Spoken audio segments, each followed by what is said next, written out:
उसके बाद ये सब हंसेंगे वासुदेव पर मामा श्री। इसका आदर उपहास में बदल जाएगा जब वो कारागार में होगा। मौन रहो मेरे बच्चे, वो सब सुन लेगा। इतनी दूर से सुन लेगा वो मामा श्री? मुझे संदेह है कि ये व्यक्ति सब कुछ सुन लेता है।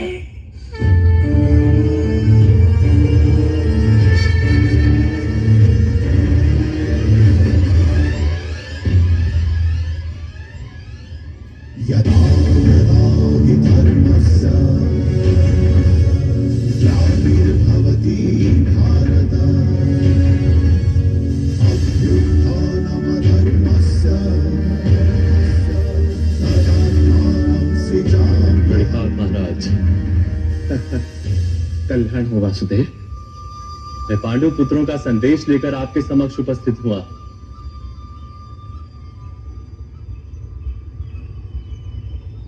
हे यादव श्रेष्ठ, बांसुरी तो केवल फूंक को सुरों में परिवर्तित कर देती, किंतु पांडवों के संदेश को ज्ञान में परिवर्तित करने की क्षमता वो तो केवल आप ही रख सकते हैं। महाराज, बांसुरी के सुर सुनकर वृंदावन की गायें तो अधिक दूध देती थी, किंतु गर्दभ तो अपने ही सुर रेंगते थे।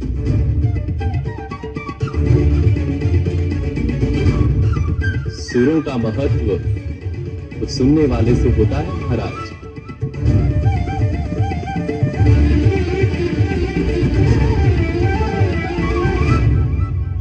महारानी को प्रणिपात। हस्तिनापुर में आपका स्वागत है वासुदेव।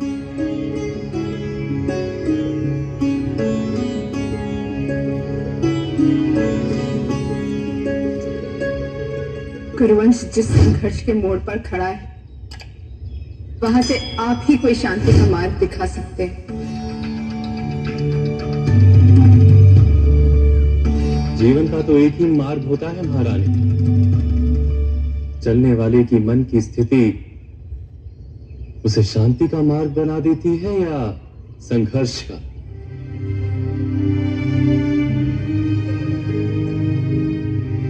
किंतु मैं आपको विश्वास दिलाता कि संघर्ष को टालने का प्रयत्न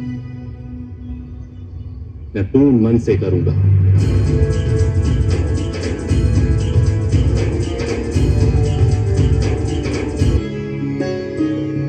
प्रणिपात हुआ।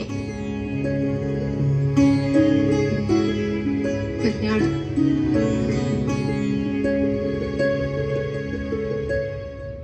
प्रणिपात महामंत्री। कल्याण हो।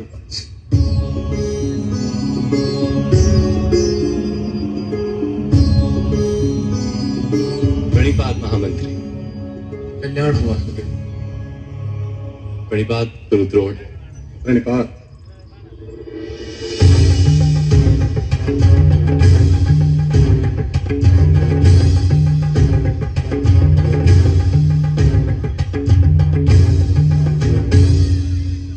प्रणिपात मामाश्री। आपका कल्याण हो वासुदेव।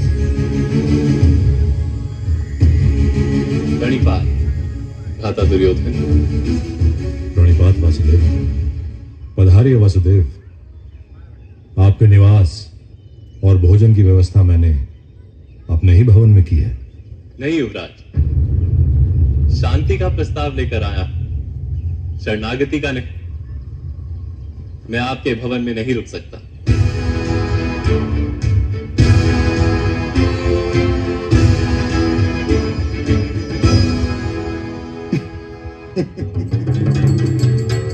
आपको हम पर विश्वास नहीं है वासुदेव? आपको मेरे विश्वास की आवश्यकता होती तो सुझाव मांगा होता मामाश्री, प्रस्ताव नहीं।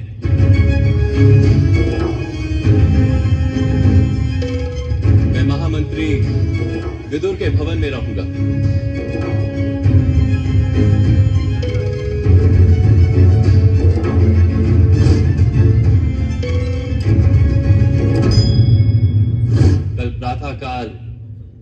राजसभा में भेंट होगी युवराज।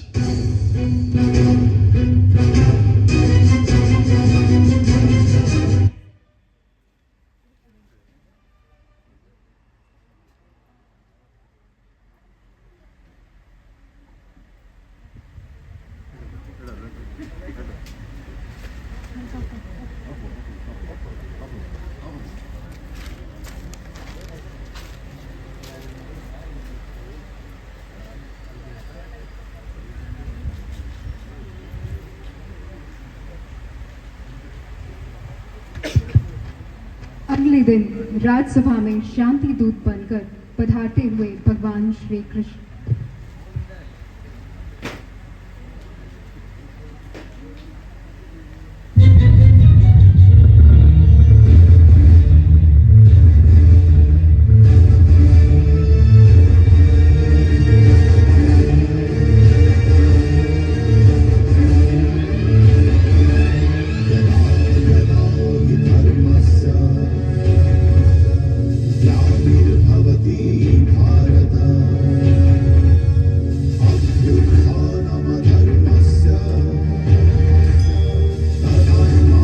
प्रणिपात महाराज।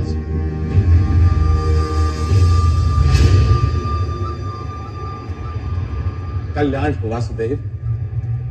हस्तिनापुर के इस राजसभा में यादव श्रेष्ठ श्रीमान वासुदेव का स्वागत है। हे वासुदेव, कुरुओं का ये महान वंश आज संकट का भागी बन बैठा। जैसे रात्रि का आगमन टिंगर की ध्वनि से जाना जाता है,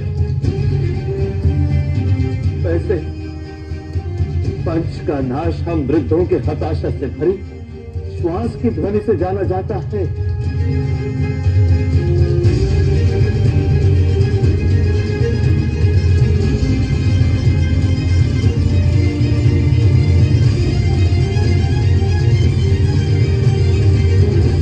हे वासुदेव, इस संघर्ष को अंत करने का मार्ग अब केवल आप ही दिखा सकते हैं। कोई मार्ग दिखाइए वासुदेव। महाराज की जय। महाराज, पांडवों को उनका राज्य लौटा दीजिए और अपने पुत्रों को प्रायश्चित और दंड के लिए सज्ज कीजिए।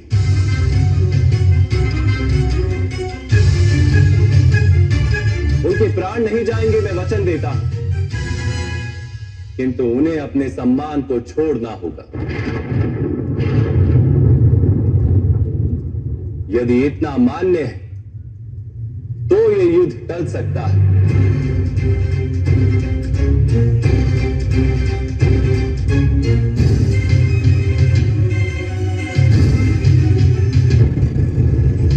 वासुदेव, इंद्रप्रस्थ पर मेरा अधिकार है, महाराज का नहीं। मैं किसी भी स्थिति में इंद्रप्रस्थ को लौटाऊंगा नहीं।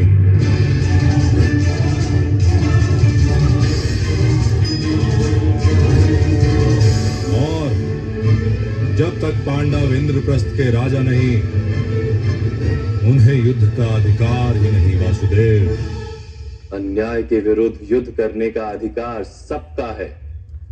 युवराज, ये तो पांडवों की उदारता है कि इतने वर्षों तक उन्होंने युद्ध नहीं किया। महाराज का सम्मान किया पद पद पर। वास्तव में किसी भी स्थिति का अंत उस स्थिति के आरंभ से ही निश्चित हो जाता है। नीम के वृक्ष पर आम के फल नहीं लगते कभी। महाराज, इस संघर्ष का आरंभ भी उसी दिन हो गया था जिस दिन महाराज पांडु का देहांत उस वन में हुआ था और उनके पुत्र हस्तिनापुर पधारे थे।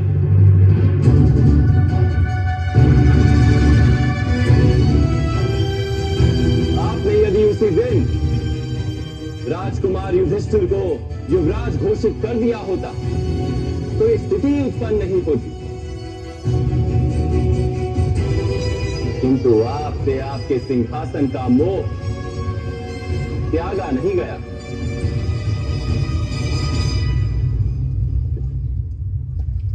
ये आप इस प्रकार की भाषा का प्रयोग कर रहे हैं वासुदेव? आप शांति का प्रस्ताव लेकर आए हैं या संघर्ष का आवाहन देने?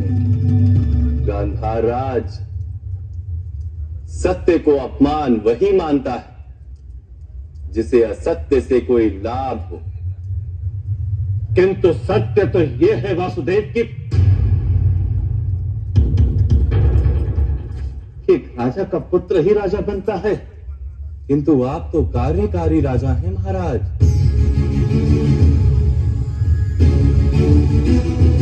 सत्य तो ये कि आपका राज्य अभिषेक कभी हुआ ही नहीं।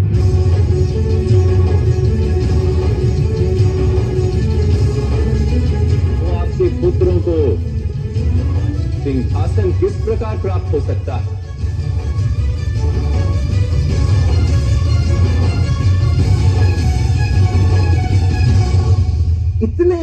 इतने पुराने इतिहास के पन्ने खोलकर क्या लाभ महाराज? वासुदेव, सत्य तो यह है कि युद्ध सभा के अंत में पांडवों ने स्वीकार किया था कि वो 1 वर्ष का अज्ञातवास भोगेंगे, किंतु मेरे बच्चे दुर्योधन 1 वर्ष पूर्ण होने से पहले अर्जुन को ढूंढ लिया। हम पांडवों को वनवास से मुक्ति देने को सज्ज हैं। युद्ध दे, युद्ध का हट छोड़ दे। मंदिर के प्रांगण में करने से भी अनुचित कार्य उचित नहीं हो जाता गांधार राज। युद्ध सभा ही अधर्म थी, इसलिए उसके परिणामों का कोई महत्व नहीं।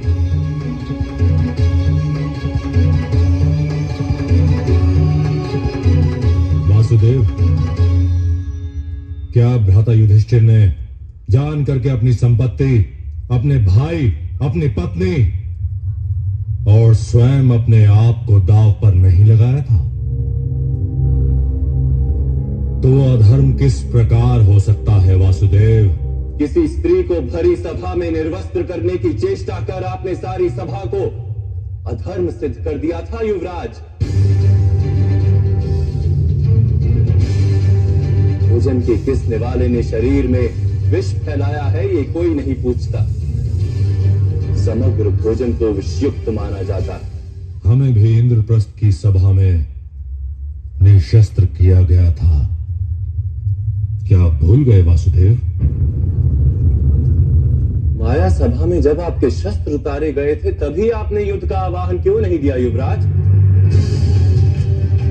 युद्ध सभा में प्रपंच करके एक स्त्री को निर्वस्त्र करने की योजना क्यों बनाई आपने?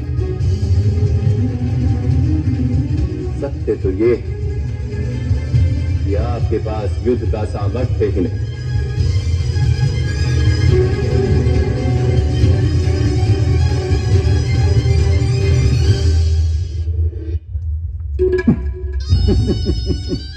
वासुदेव, उस युद्ध सभा में महामहिम भीष्म भी थे, महागुरु द्रोण भी थे। क्या उन्होंने भी अधर्म किया? अवश्य किया था।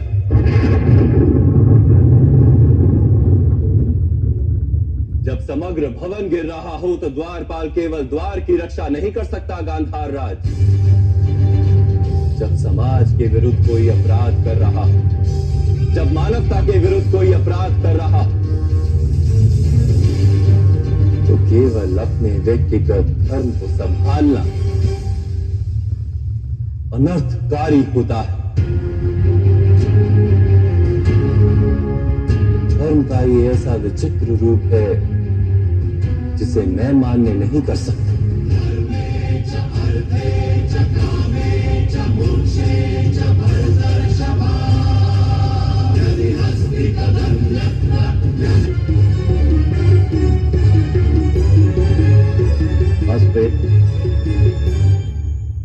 दंड की बात करके आपने शांति प्रस्ताव को स्वीकार करने योग्य रखा ही नहीं। कोई भी योद्धा दंड किस प्रकार स्वीकार करेगा? और कौन सा योद्धा अपने ही परिवार की स्त्री को निर्वस्त्र करने की चेष्टा करता है पूरी सभा में महाराज?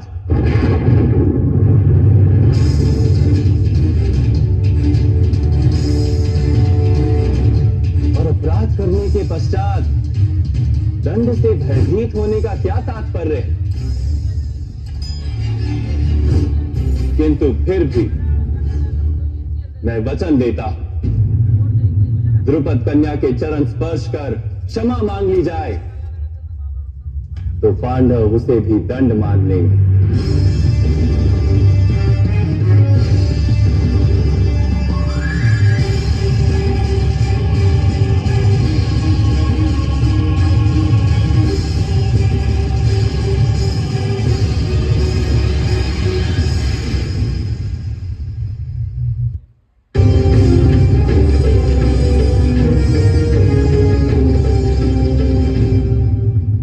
इतना हो पाएगा युवराज?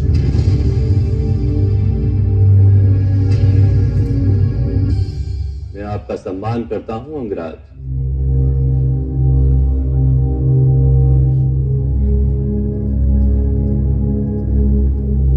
इसलिए एक अंतिम प्रयत्न करता हूं।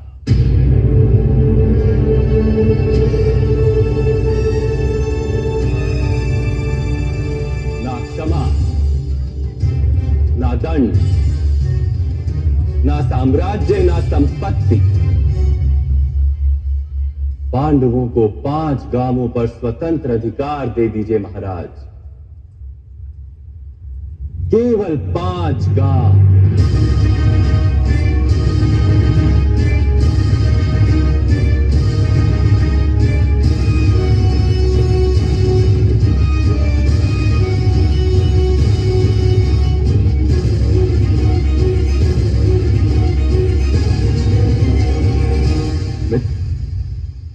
मुझे वासुदेव का यह सुझाव उचित प्रतीत हो रहा है।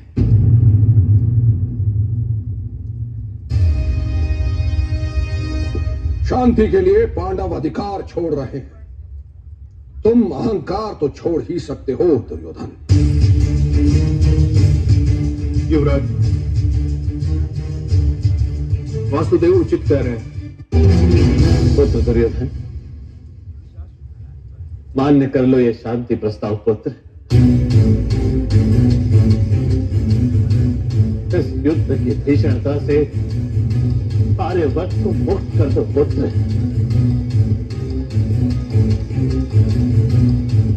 अपने माता पिता को मुक्ति दो पुत्र।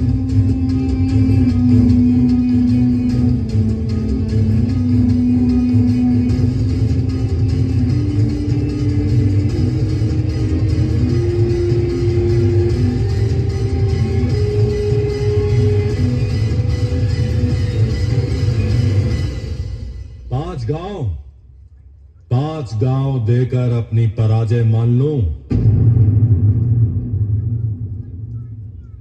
मेरे हृदय में भय है उन पांडवों का, ये स्वीकार कर लो। पिताश्री, कुत्ते और सिंह पर पत्थर फेंका जाए तो कुत्ता पत्थर को देखकर भौंकता है और सिंह फेंकने वालों की ओर दहाड़ता है। मैं युद्ध के विचार से भयभीत हो जाऊंगा। मैं असंभव नहीं पुत्र। और ये प्रश्न ना संपत्ति का है ना सत्ता का है, ये व्यक्तिगत बैर का प्रश्न है पिताश्री।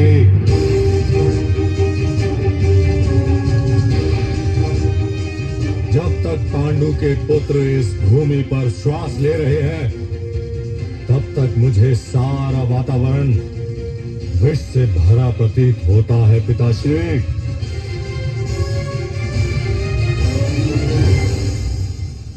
मैं किसी दुर्गंध से भरे कोढ़ी को आलिंगन दे सकता हूं, पांडवों को 5 गांव नहीं दे सकता। मैं किसी व्यभिचारी स्त्री को पत्नी का स्थान दे सकता हूं, पर उन पांडवों को 5 गांव नहीं दे सकता हूं। मैं यमराज के सामने अपना मस्तक काट सकता हूं, पर उन पांडवों को 5 गांव नहीं दे सकता।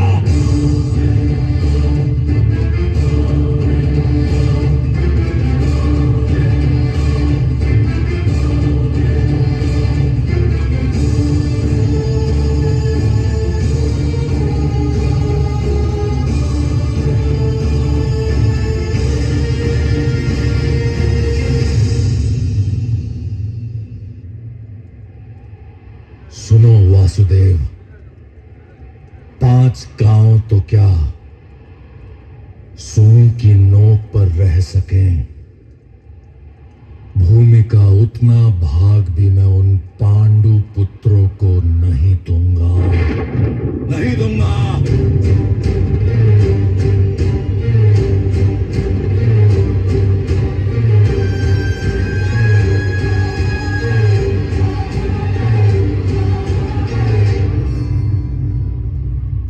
निर्णय लेने से पहले अंतिम विचार कर लीजिए युवराज। कहीं ऐसा ना हो जब आपको आपका भविष्य निकट आता दिखाई दे, तब स्वयं के रक्षण हेतु आपको भागना पड़े।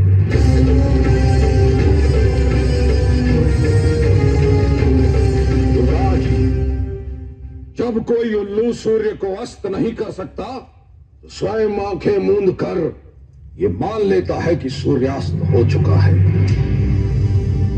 आप आने वाले समय की गंभीरता को नहीं देख आए हैं। आपको आपके सामर्थ्य पर विश्वास नहीं है पितामह। आपसे तो अधिक साहस था उस छोटे से मत्स्य देश के राजा विराट में, जिसने हमारी प्रचंड सेना के सामने भी शरणागति की पताका नहीं फहराई थी। क्योंकि पांडव तुम्हारे विपक्ष में हैं। केवल पांडव ही नहीं, यादव श्रेष्ठ वासुदेव भी उनके पक्ष में हैं। ये मत भूलो दुर्योधन, मत भूलो। गुरु द्रोण, आपके प्राण एक निशस्त्र व्यक्ति को देखकर सूख जाते हैं।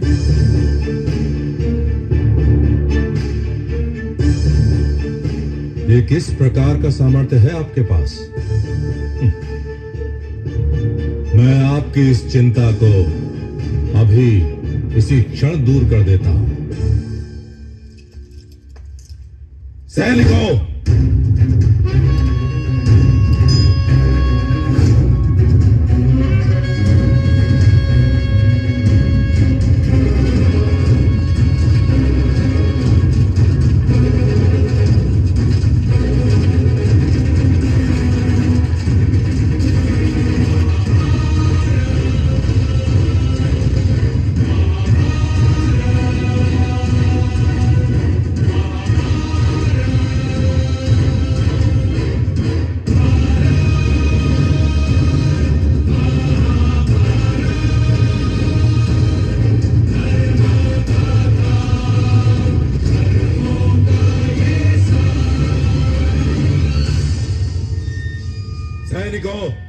बंदी बना लो इस ग्वाले को।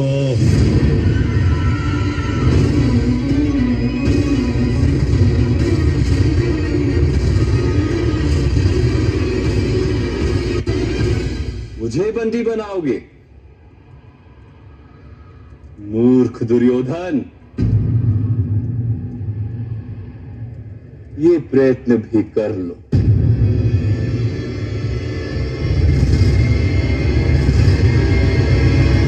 दुर्योधन, ऐसी मूर्खता मत करो। धृतराष्ट्र, रोको अपने पुत्र को। दुर्योधन, पुत्र रुको, पुत्र रुको। दुर्योधन, क्या ध्यान कर रहे हो तुम? दुर्योधन, इसी समय तुम्हारे प्राण चले जाएंगे। नहीं गांधार राज, कर लो अपनी योजना पूर्ण। डालो बेड़ियां मेरे हाथों में।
मूर्ख सैनिकों, उठो! इसके हाथों में डालो बेड़ियां। उठो!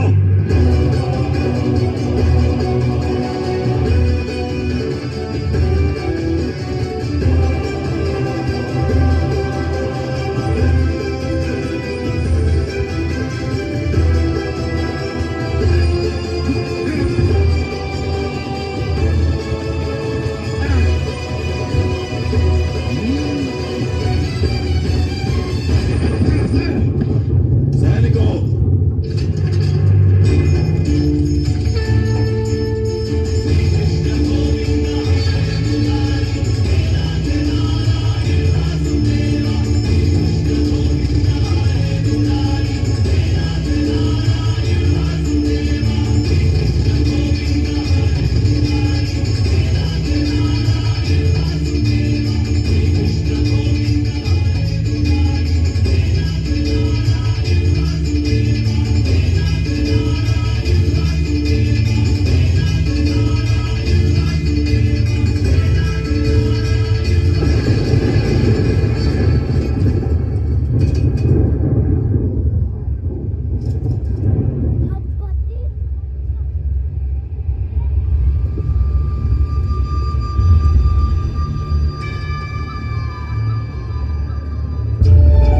तुम्हारे पापों का बोझ तुम्हारे सैनिक नहीं उठा सकते दुर्योधन।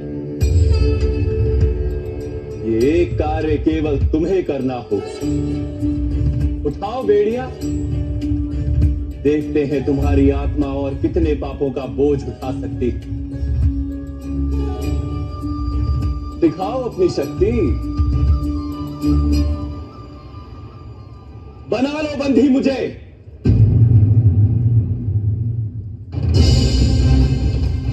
दुर्योधन, पुत्र, रुको पुत्र, रुको।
ऐसा मत करो मित्र।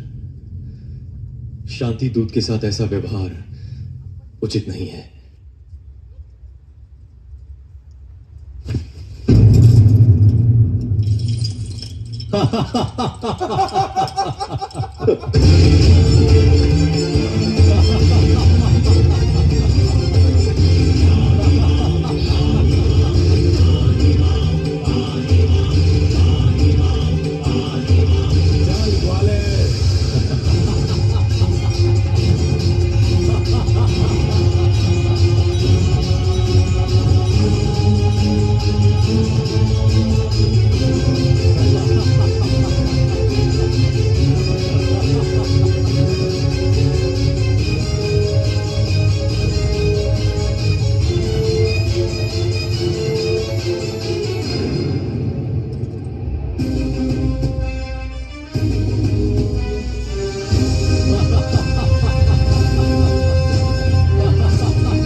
ज्येष्ठ, आपने मुझे ही बेड़ियां डाल दी।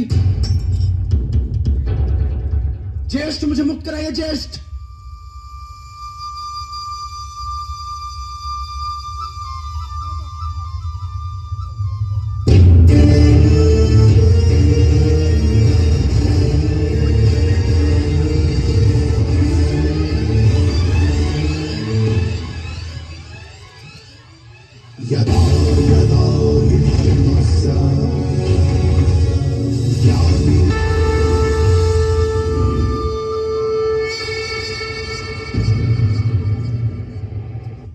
ज्येष्ठ, मुझे मुक्त कराइए ज्येष्ठ, मुझे मुक्त कीजिए ज्येष्ठ। मुझे बंदी बनाएंगे भ्राता दुर्योधन?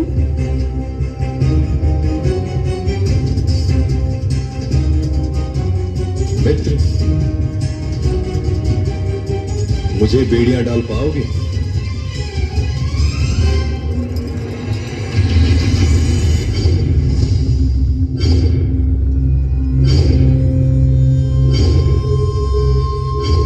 पुत्र दुर्योधन, शक्ति है तो मुझे बंदी बनाओ। अपने पापों का भार उठा पाओगे पुत्र दुर्योधन?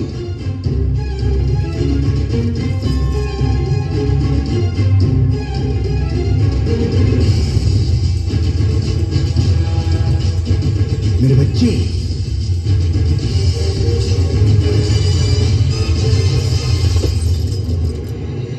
शक्ति दिखाओ पुत्र, बेड़ियां डालो।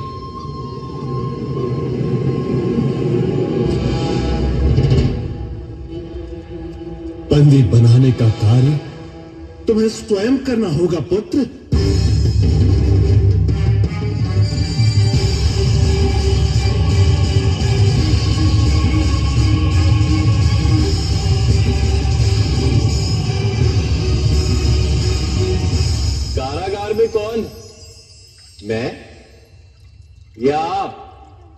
भ्राता दुर्योधन, भ्राता